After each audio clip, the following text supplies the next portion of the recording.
willing to do it, providing it all goes into deficit reduction. I worked very hard on the deficit reduction trust fund. I worked very hard on securing the entitlement cap. Both of those were signed into an executive order today, and they will be placed in the House rules very soon so that there'll be a lock on those. And I have promised my constituents that all of this money will go into deficit reduction. I believe it will. I'd like to point out that in Utah, we've counted, and in Utah there are 81,000 families who will have a tax cut as a result of the Earned Income Tax Credit. 81,000 families. On the other hand, there are roughly 4,000 families who will have a tax increase.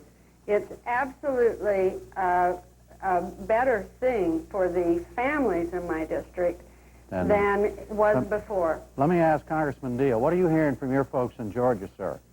Well, mine is a very conservative district. It's about a 10-to-1 ratio of those who are opposed to the plan. Say again, please, sir. I'm sorry. It's about a 10-to-1 ratio of calls, 10 opposed to every one that's in favor of it. Is that important to you? Well, I certainly think it is a reality that you have to recognize. In my district, deficit reduction is important as well, but we also need jobs.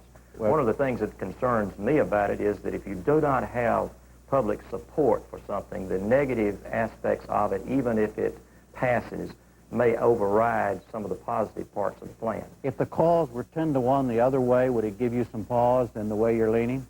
Well, I think if the plan were adjusted the way I would like to see it adjusted, they would not be 10-to-1. They might be 10-to-1 the other way, because I think that they would approve of it.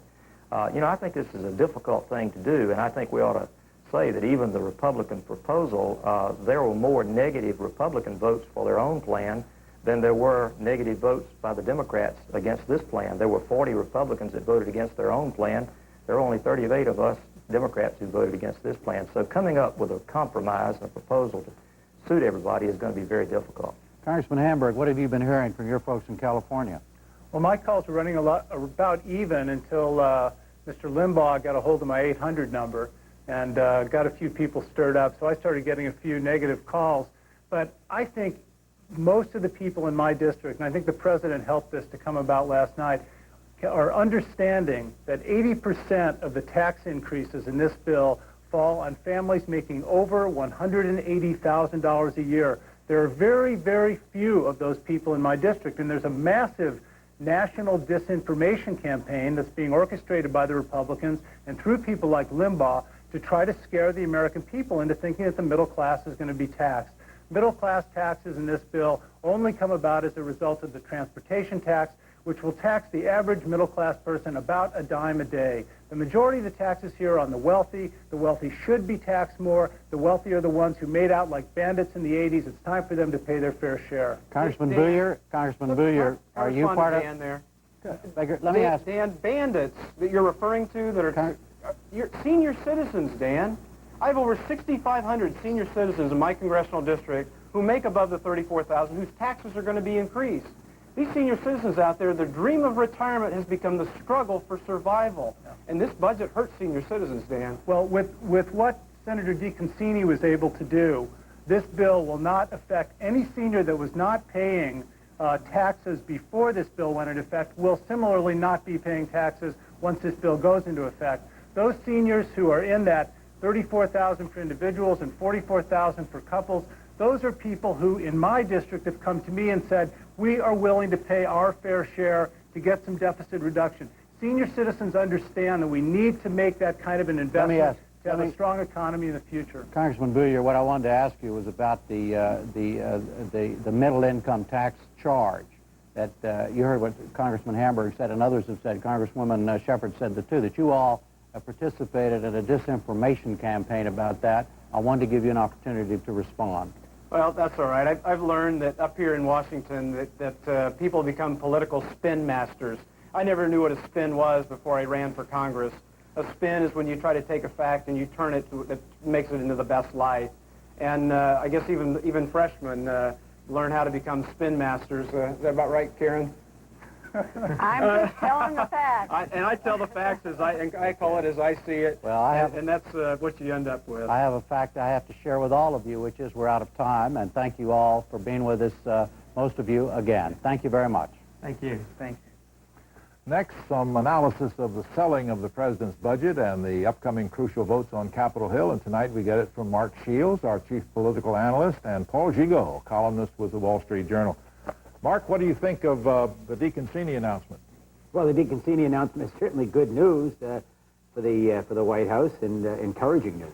Lock it up, you think, in the Senate? I don't think it's locked up, Roger. I don't think it's locked up on either side, quite frankly. I was up on the Hill today. On the House side, the Democrats announced 4, as you saw earlier in the broadcast, who had come over, had gotten religion and seen the true faith. But I have at least 6 who are straying. So it's going to be close. Paul, how about your comment on DeConcini? Is that a profile in courage? Well, it at least demonstrates that the president's speech was effective in persuading one voter. It was rather extraordinary to see a president mention in a speech from the Oval Office a single senator, right, and to do something that he wanted, namely establish the deficit trust fund, which I think is the fig leaf that he wanted politically to be able to demonstrate, to prove why he changed his vote. Were you on the Hill today, Paul? I was not, but I was sure phoning up there an awful lot. What do those phone calls tell you? Is it in Clinton's pocket yet? Well, I don't think it is, and I think in the Senate it's pretty close. But I think Bob Kerrey of Nebraska is the real tough vote for him right now. And unlike some of the other senators, I think he's genuinely conflicted about this, of whether it's a good thing. He said something interesting in the Wall Street Journal today, which was that for the Democratic Party, this bill has almost made deficit reduction an end in itself, rather than economic growth that the president once promised. And he's genuinely undecided. You mean, Mark, there's a possibility that after he's gotten DeConcini on board, he could lose Kerry and the bill could go down in the Senate? Well, I spoke with Senator Kerry this afternoon, and I think Paul's assessment is an accurate one. He is deeply troubled about it. I don't think that Bob Kerrey wants to be the one that sinks Bill Clinton's program. I think the fact that Senator Daniel Patrick Moynihan endorsed Senator Kerry for president, that they're close friends. He has enormous respect for Senator Moynihan.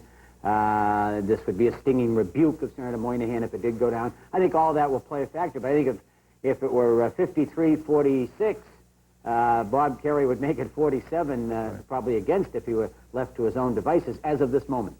Okay, let's back up to last night, Mark, and tell me what you think of the president's performance on the tube. I thought it could best be summed up last night, Roger, sort of the aluminum siding salesman against the funeral director. I thought Bill Clinton missed a great opportunity. He being the aluminum siding salesman. I mean, it was too hurried. It was too micro. It was too specific. There was no sense of as Richard Nixon once used the phrase, the lift of a driving dream. There is no rhetorical definition to this administration.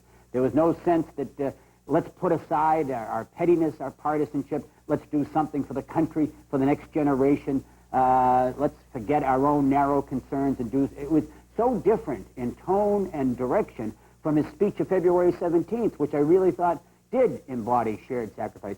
The only thing better from the Democrats' point of view than Clinton's speech, in my judgment, was Bob Dole's.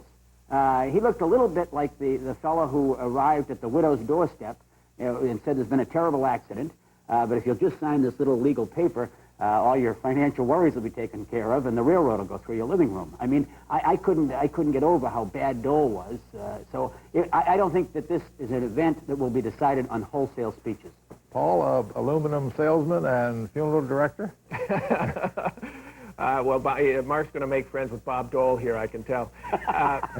This president has often been compared, and in fact, the White House has invited comparisons to the first year of Ronald Reagan's presidency. But what I was struck with in the president's speech yesterday was how much it sounded a lot like George Bush's deficit reduction speech back in the autumn of 1990. It had the same kind of defensive quality to it.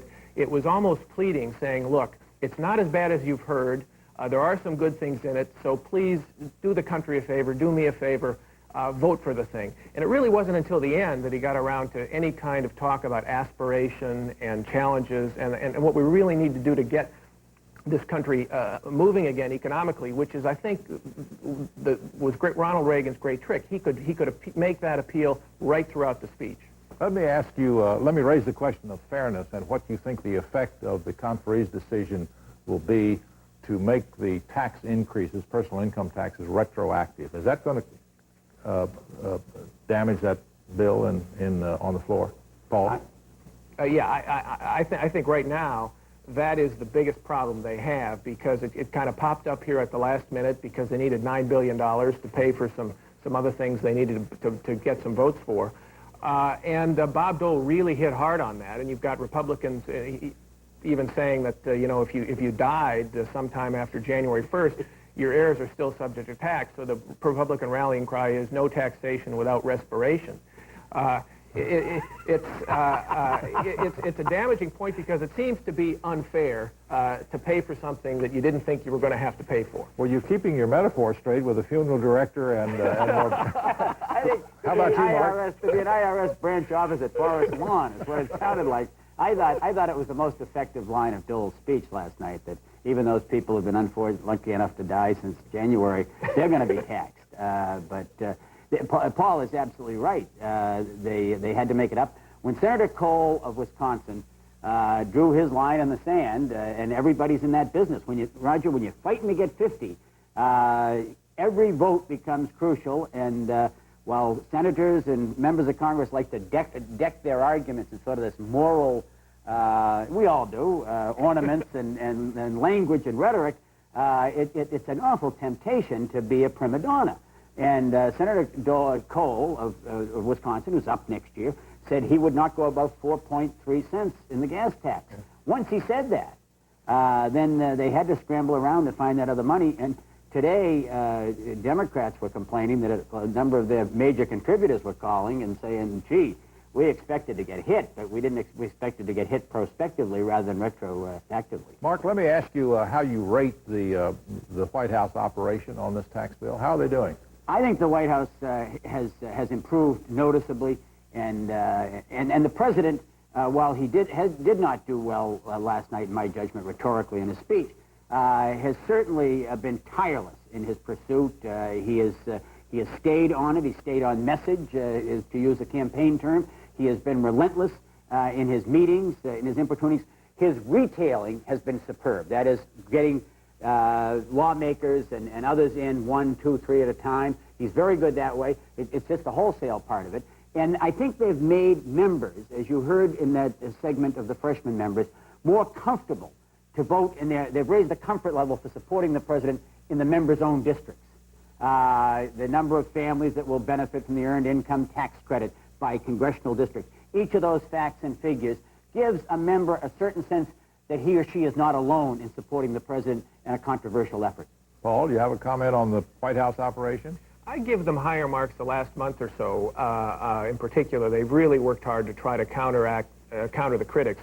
But I'm not so sure how wise it is, for example, to run ads in Nebraska, Senator Kerry's state, basically running against his indecision, when Senator Kerry's an awful lot more popular in Nebraska right now than Bill Clinton is. And it's rather extraordinary to see the Democratic National Committee have to run ads in states with Democratic senators to persuade Democrats. But I think during the last month, they have got the message out. The problem is it's a very tough message to sell. And that wholesale problem persuading the country, I don't think they've accomplished. I keep reading that the president has proved to be not a political enforcer, but more a friendly persuader.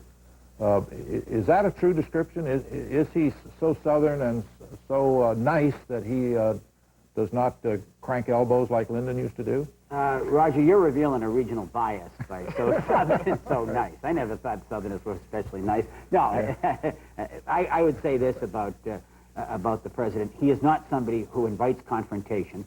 He is not somebody, if you'll recall, this all began to unravel for Bill Clinton back in April with his concession to Max Baucus, the senator from Montana, and 1 or 2 Western senators on grazing fees.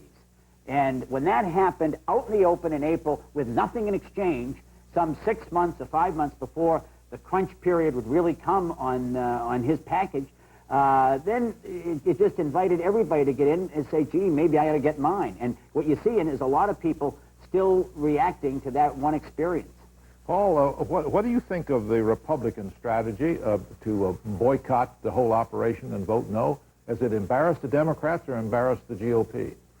Well, it certainly seems to have made it very difficult for the Democrats to unite. I think the president made a major miscalculation early on by making a package that seemed to be designed to get Democratic votes, because I think there were a lot of Republicans he could have brought over to his side of the aisle. But once that coalesced, a lot of Republicans want to do is get back that tax issue that they lost.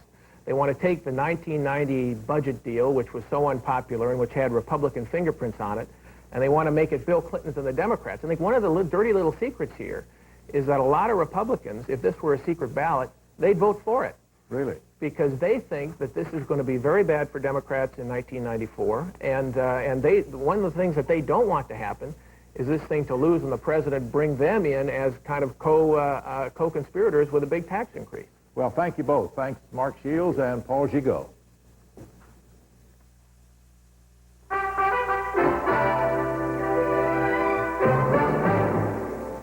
Again, the other major story of this Wednesday was the sentencing in the Rodney King case. Two white Los Angeles police officers convicted in the beating of King, who is black, were sentenced to 30 months in prison.